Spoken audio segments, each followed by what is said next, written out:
أعوذ بالله من الشيطان الرجيم بسم الله الرحمن الرحيم. Pertama, menghafal dalam keadaan banyak pikiran. Ya, karena itu tidak dianjurkan. Semua para pakar Al-Quran mengatakan dengan kalimat yang sama. Tidak dianjurkan bagi seorang penghafal Quran menghafal dalam keadaan banyak pikiran. Sehingga untuk memasukkan Al-Quran ke dalam kepalanya, ke dalam jiwanya, itu terhambat dengan banyaknya pikiran-pikiran yang sedang kemudian dia fikirkan. Jadi kalau sedang gelisah, sedang banyak masalah, sedang ada persoalan, tiba-tiba ikut misalnya karantina Al-Quran, atau ada kewajiban untuk menghafal, maka saran para ulama, tenangkan dulu sebelum Anda memulai hafalan. Tenang dulu, kemudian masuk ke kaidah-kaidah menenangkan diri. Di situ ada zikir dulu, di situ ada berdoa dulu, ya, di situ kemudian meminta pertolongan kepada Allah. Jalan dulu sebentar, lihat suasana tenang. Kalau sudah merasa nyaman, merasa tenang, baru kemudian Anda boleh menghafal Quran. Yang kedua, niat, perbaiki niat. Lakukan semua hafalan itu karena Allah, sehingga tidak menjadi beban ketika Anda menghafal. Ringan aja, terserah Allah mau dikasih berapa. Makanya Nabi pun selevel Nabi Muhammad SAW, ketika beliau akan mulai menghafal, itu oleh Allah diberikan rumus untuk mengentaskan semua kesulitan hafalan. Bagaimana rumusnya? Perhatikan kalimatnya. Ketika kalimat pertama diturunkan kepada Nabi, untuk kemudian Nabi bacakan, Iqra. Di Gua Hira itu, di Jabal Nur, Gunung Cahaya. Iqra, baca. Apa jawab Nabi? Ma ana biqari. Saya nggak bisa baca. Jawabannya nggak bisa. Padahal saat itu, Nabi sedang tidak pusing. Ya, nggak bisa baca. Iqra kedua, ma ana biqari. Saya nggak bisa baca. Iqra yang ketiga, baca, ma'ana biqari. Lantas dipeluk oleh malaikat Jibril. Perhatikan dengan sempurna kalimatnya. Maka dibacakanlah, Iqra bismi rabbikal ladzi khalaq. Ya Muhammad SAW, bacalah, mulai baca, ikuti bacaan ini, hafalkan ini, lakukan bismi rabbik, karena Allah. Lakukan karena Allah. Bismi rabbikal ladzi khalaq, yang menciptakan kamu saja. Itu begitu mudah. Penciptaan itu begitu rumit dibandingkan dengan membuat kamu bisa membaca. Membuat kamu bisa mengikuti bacaan. Itu lebih rumit mencipta manusia. Tapi mencipta pun begitu mudah bagi Allah. Apalagi menjadikan kamu bisa mengikuti bacaan. Jadi kalau engkau jadikan semuanya karena Allah, bismi rabbik, karena Allah yang merawatmu. Karena Allah yang memberikan kemampuan kepadamu. Karena Allah yang memudahkanmu. Jangankan engkau belajar, tak belajar pun, tak ada guru pun, tak ada sekolah pun. Seperti engkau sekarang ini, engkau tidak punya guru mengajarkan membaca, engkau tidak pernah sekolah, engkau tidak pernah talaqi, maka Allah akan jadikan mudah seperti Allah mudah menciptakanmu. Syaratnya apa? Bismi rabbik, karena Allah. Nah, ini banyak penghafal Quran sekarang ini, sebagian di antara mereka, ini menjadikan niat itu bercampur. Ya, siapa yang pengen jadi hafid? Boleh angkat tangan. Yang pengen jadi hafid. Nah, langsung ganti nama, dari Asep jadi Hafid, ya. Nah, dari Joni jadi Hafid, dan dari Stephen jadi Hafid. Ganti aja, itu lebih cepat. Ya. Terserah. Mau Allah kasih berapapun gak ada masalah. Tuntutan itu yang seringkali membebani ketika menghafal. Hafid, Hafid, Hafid, Hafid. Masya Allah, akhi, sudah hafal, sudah jadi Hafid belum? Alhamdulillah. Berapa sekarang? Ya kan? Nah, jadi tuntutan untuk menghafal itu kembalikan kepada Allah. Terserah Allah makasih berapa. Yang penting kerjakan karena Allah, sehingga hafalan gak ada beban. Ya, lakukan aja, nikmati. Baca, baca, baca. Mau dikasih juz pertama, alhamdulillah. Masuk juz kedua, alhamdulillah. Ini penting saya sampaikan karena ini kasus yang terjadi dalam peserta karantina. Ya, ada peserta karantina di awal itu. Kami kemarin ada angkatan pertama karantina. Tiba-tiba si anak ini susah. Sepekan juz pertama itu sulit. Baca susah, menghafal sulit, tanya nggak masuk-masuk. Nah, kemudian kita coba bertanya, kenapa? Ya Ustaz, doakan saya jadi hafidhah. Ya langsung ganti nama aja jadi hafidhah. Nggak usah ikut karantina. Lakukan semua karena Allah. Allah pasti akan bukakan. Jangan jadi beban. Seakan-akan kamu tuh dikejar menjadi beban, capek disimpan. Quran itu nikmat. Dan Allah itu senang dengan hamba yang menikmati ibadahnya. Sehingga tidak terpaksa mengerjakan la ikraha fid din. Nggak ada paksaan dalam ad-din. Nggak ada paksaan dalam ibadah. Ad-din itu kan Islam. Inna dina indallahil Islam. Islam itu turunannya ibadah. Syahadat, sholat, zakat, puasa, baca Quran, haji, dan seterusnya. Itu Islam. Dan Allah senang dengan orang-orang yang ibadah tanpa terpaksa. Nikmat gitu ibadahnya itu. Karena itu ketika Anda menikmati itu, Allah akan berikan kemaksimalannya. Maka apa yang terjadi? Setelah dia kemudian tenangkan dirinya, lakukan semua karena Allah, gak ada beban dalam dirinya, Allahu Akbar. Setelah peristiwa itu, pekan yang kedua nyusul. 2 juz, 3 juz, 4 juz, tiba-tiba 10 juz aja. Ya, terakhir saya tinggal mau ke Mekah udah 20 juz. Yang pekan pertama 1 juz itu gak masuk-masuk, susah. Pekan kedua nyambung 5 juz, 6 juz. Pekan ketiga 12 juz, 13, 14 juz. Pekan keempat 20 juz. Nyambung. Saya pulang ke sini udah nggak ada, ternyata udah 30 juz. Masya Allah. Ya sudah pamit dari dulu karena harus segera kembali untuk sekolah. Anak 9 tahun. Anda bayangkan, anak 9 tahun ikut karantina. Ya, ibunya pengen jadi hafidho, ini pengen tekanan kuat, dan ditenangkan masuk kembali lagi. Ketiga, ini yang klasik. Maksiat atau ada yang haram yang masuk ke dalam dirinya. Hati-hati. Nih seperti ini teman-teman. Ini ada tempat tisu. Ya. Ini kebuka nih, saya contohkan pakai tisu, biasanya saya pakai air minum, cuma subuh ini nggak ada air minum, kan? Contoh aja. Ya. Dan itu nggak usah pakai pertanyaan, ya. Dipahami aja. Ini kan tisu nih, ini lubang kan? Nah, kalau ini masih ada lubangnya, terbuka seperti ini benda apapun yang kira-kira cukup, ini bisa masuk.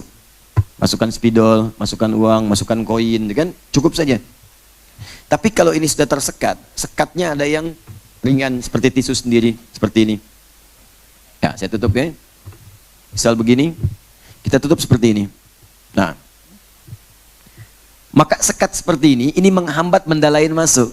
Walaupun mungkin bisa masuk, dipaksakan. Kalau masih ringan, seperti ini masuk juga. Agak keras lagi misalnya, kertas. Ya, tapi agak lumayan. Tapi yang lebih repot adalah ketika benda penutupnya semakin kencang, semakin keras, semakin tebal, semakin keras, apalagi kemudian sama bendanya dengan tutup tisunya, dengan tempat tisunya, maka benda yang dimasukkan pun tidak akan pernah masuk, balik lagi.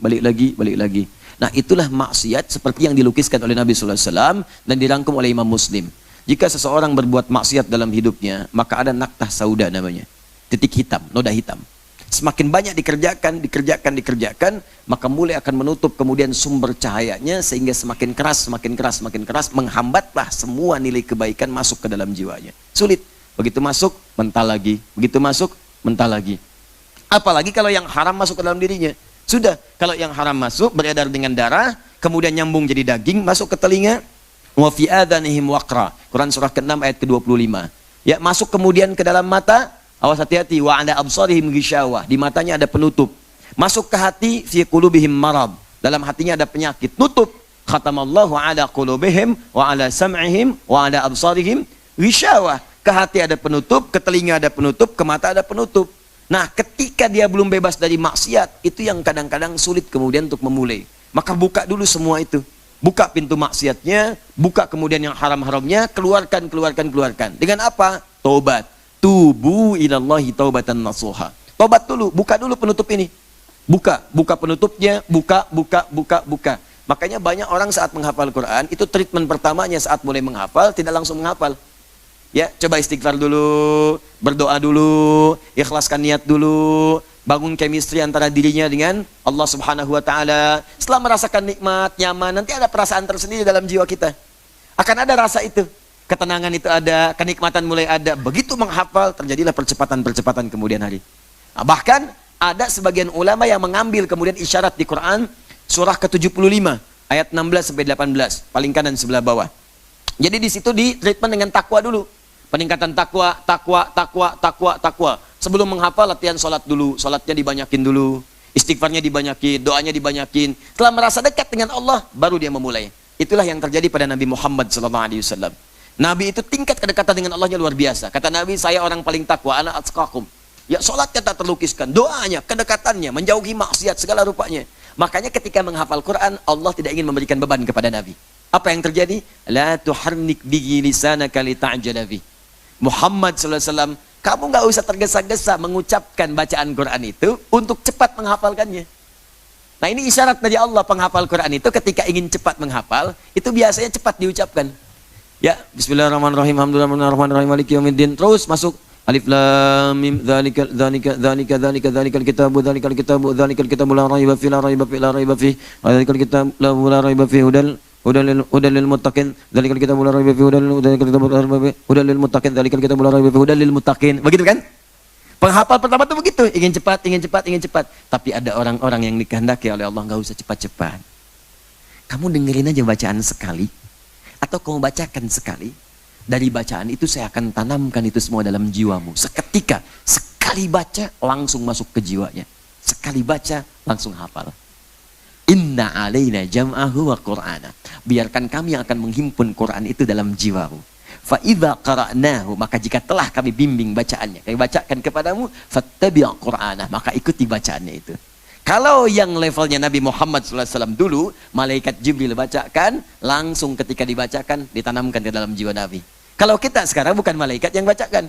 Kita yang bisa baca, guru kita yang bacakan, atau ada murotal kita dengarkan. Kalau Anda semakin dekat dengan Allah, semakin takwa, tinggi tingkat ketakwaan Anda. Allahu Akbar. Bahkan sekali dibacakan, terjadilah kemudian bacaan itu sampai ke jiwa Anda. Nggak diulang. Makanya anak-anak kecil tuh yang bersih-bersih jiwanya, yang nggak banyak maksiat itu Masya Allah. Penemuan terbaru sekarang, itu ditreatment dengan mendengarkan bacaan-bacaan Quran. Itu seketika bisa hafal. Bahkan sekarang anak baru lahir misalnya, itu kalau ingin cepat hafal Quran, bisa kemudian Anda bikin formula seperti ini. Formulasinya. 30 juz diperdengarkan ini setiap bulannya 1 juz. 1 juz setiap bulan, 1 bulan. Dan berurut ya, jangan diacak. Berurut, dimulai dari depan. Nah, jadi berurutan. Jadi kalau dalam suguhan tuh ada airnya, setelah itu ada makanannya, gitu kan, ada tisunya, nah itu urutan. Nah. Ini misalnya Al-Fatihah, kan? Sampai dengan Al-Baqarah, kan? Ayat 141. Juz 2-nya 142 sampai 253. Terus dan seterusnya. Juz 1 bulan. Bulan kedua, juz yang kedua. Bulan ketiga, juz yang ketiga. Bulan ke-30, juz yang keberapa? 30. Ketika anak itu usia 30 bulan, dia sudah mendengar Al-Quran 30 juz. Bukankah 30 bulan itu 2 tahun setengah? Ya kan? 1 tahun 12 bulan, 2 tahun 24 bulan, 6 bulan setengah tahun. Berarti anak ini sudah 2,5 tahun. 2,5 tahun, dia sudah mendengar 30 juz. Dan indera yang berfungsi pertama kali di anak itu, anak baru lahir, yang pertama kali berfungsi dengan baik pendengarannya. Makanya ketika dia banyak mendengar, mulai 2,5 tahun, karena itu bisa bicara. Apa yang dia bicarakan? Yang banyak dia dengarkan. Di ketika dia banyak mendengar, mama, yang keluar di lisannya pertama kali, mama. Ya. Dia nggak lihat, fokus penglihatan itu nggak utama pada anak yang baru lahir. Nanti belakangan baru terbuka, baru melihat dan sebagainya. Bahkan kalau yang dilihat dengan yang didengar tidak sama, fokusnya yang akan diikuti pendengarannya. Misal, bapaknya datang, mamanya bilang, mama, gitu kan? Papanya diam aja, mama, itu begitu bisa bicara, papanya dipanggil mama, gitu. Karena pendengaran yang paling utama bagi dia. Karena itu ketika banyak diperdengarkan, dengarkan, 2,5 tahun, maka Al-Quran telah terkumpul dalam jiwanya, di jiwa anak itu. Dan dia masih bersih. Sepanjang bapak ibunya nggak bermaksiat. Ya, cari sesuatu bermaksiat, masuk dimakan ibunya, keluar di asinya, asi maksiat, masuk ke dalam dirinya. Itu penghambat juga. Sepanjang semuanya baik, sepanjang semuanya bersih, maka Al-Quran telah terkumpul dalam jiwanya sebanyak 30 juz. Tinggal di treatment aja. Begitu dibacakan kepadanya, sudah ada. Bacakan kepadanya, sudah ada. Para pakar Quran sepakat, anak itu hanya butuh 1,5 tahun, 6 bulan, untuk menjadi penghafal Quran 30 juz secara mutkin. Jadi usia 3 tahun, dia sudah hafal Quran 30 juz. Tuh, salah satunya. Ini diterapkan pula bahkan pada Fajar dulu ya. Anak yang terkena lumpuh otak itu. Ya, kemudian ketika lahir dikasih ASI, setiap diberikan ASI, bacakan 1 juz ayahnya. Bacakan 1 juz, bacakan 1 juz. Begitu dia bisa bicara, yang keluar pertama di lisannya Al-Quran. Diundang ustadz-ustadz untuk mengecek, dilihat ternyata dalam 4 tahun itu, dia sudah hafal 30 juz sempurna. Terakhir kami ketemu sedang menghafalkan terjemah, masuk ke tafsir. Dihafalkan, Anda bayangkan. Itu barokah Al-Quran. Kalau sudah hafal Quran, itu yang lain-lain jadi mudah. Jadi mudah. La tuharrik bihi lisanaka lita'jala bi inna 'alaina jam'ahu wa qur'ana fa idza qara'nahu fattabi' qur'ana. Jadi kalau sedang pusing, tolong teman-teman tenangkan dulu, ya, jauhkan dulu sebab-sebab tadi dan coba dilihat apa penyebabnya. Apakah dunia, apakah maksiat, ataukah ada yang haram masuk ke dalam jiwa Anda, atau ada hal-hal lain yang kemudian bisa diperbaiki. Kalaupun bermaksiat, apakah bisa menghafal Quran? Bisa. Walaupun masuknya lambat, misalnya, lambat masuk, bisa aja dia hafid, 30 juz itu bisa. Cuma nanti kualitas hafalannya tidak akan bermanfaat bagi dirinya. Maka itu dibagi 3 oleh Al-Quran sendiri, para penghafal Quran. Itu ada di Quran surah ke-35 Fatir, ayat ke-32, paling kiri di sebelah atas. Ya, thumma awrathnal kitaba alladhina istafaina min ibadina faminhum 1 zalimun li nafsi, 2 muqtasid, 3 sabiqum bil khairati biidznillah. Kata Allah, kami akan wariskan Al-Quran kepada hamba-hamba yang kami kehendaki. Cuman sayang nanti di antara mereka ada yang tidak konsisten. 1, ada penghafal Quran setelah hafal dia zalim pada dirinya. Zalim itu menempatkan sesuatu bukan pada tempatnya. Saya katakan tadi, ini ada gelas, nanti ada gayung. Gelas untuk menampung air, minum. Gayung nampung air buat mandi. Baik, ada orang zalim, mandi pakai gelas, minum pakai gayung. Nah, ya gitulah kurang lebih. Zalim dia. Baik ya.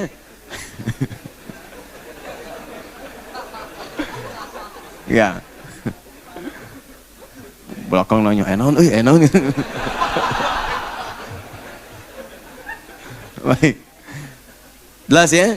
Ya dia minum pakai gayung, kemudian mandi pakai gelas. Itu zalim namanya, menempatkan sesuatu bukan pada tempatnya. Baik, sama Anda pun zalim, Anda laki-laki, maka jadi laki-laki. Perempuan jadi perempuan. Ketika seorang laki-laki bersikap seperti perempuan, dia zalim, menempatkan tubuh laki-laki ya, bukan pada tempatnya. Assalamualaikum. Assalamualaikum. Siapa nama? Asep. Ya udah Asep aja. Ya, Assalamualaikum. Assalamualaikum. Siapa nama? Nia. Ya sudah. Ya, Assalamualaikum. Siapa namanya? Nia, Pak. Siapa? Nia. Nama lengkap Kurniadi. Itu zalim namanya. Dan gak usah banyak alasan. Kamu laki-laki apa perempuan? Perempuan, Pak. Laki-laki perempuan? Perempuan, Pak. Kok laki-laki? Saya perempuan yang terperangkap di tubuh laki-laki. Udah laki-laki aja. Ya, sama Anda hafal Quran, hafal Qul huwallahu ahad. Hafal misalnya surat At-Takatsur, hafal Al-Qari'ah, tapi tidak mengamalkan isinya. Katanya Qul huwallahu ahad, Anda hafal Allah itu Esa, Tuhan satu-satunya. Tapi dalam perilaku sehari-hari Anda bahkan mengatakan semua agama sama, menuju pada Tuhan yang sama. Cuman caranya beda-beda. Orang itu zalim. Hafal Qul huwallah tapi tidak menempatkan sesuai dengan tempatnya. Hafal ayat wailul lil mukadzibin, celaka para pendusta, dia sendiri berdusta. Hafal ayat larangan untuk mencela, dia sendiri mencela. Hafal ayat larangan gosip, layak taba'dukum ba'du, dia sendiri gosip. Hafal ayat larangan korupsi, dia sendiri korupsi. Hafal ayat larangan untuk berselisih, dia sendiri berselisih. Nah, itu zalim namanya. Maka itu kenapa orang-orang kemudian ada yang hafal Quran tapi zalim? Boleh jadi ada sebab-sebab sebelum dia menghafal yang belum dia tuntaskan terlebih dahulu. Jelas ya? Baik, likulli ilmin adabun, dalam setiap ilmu itu ada adabnya. Maka adab disempurnakan, ilmu pun akan sempurna menyertainya.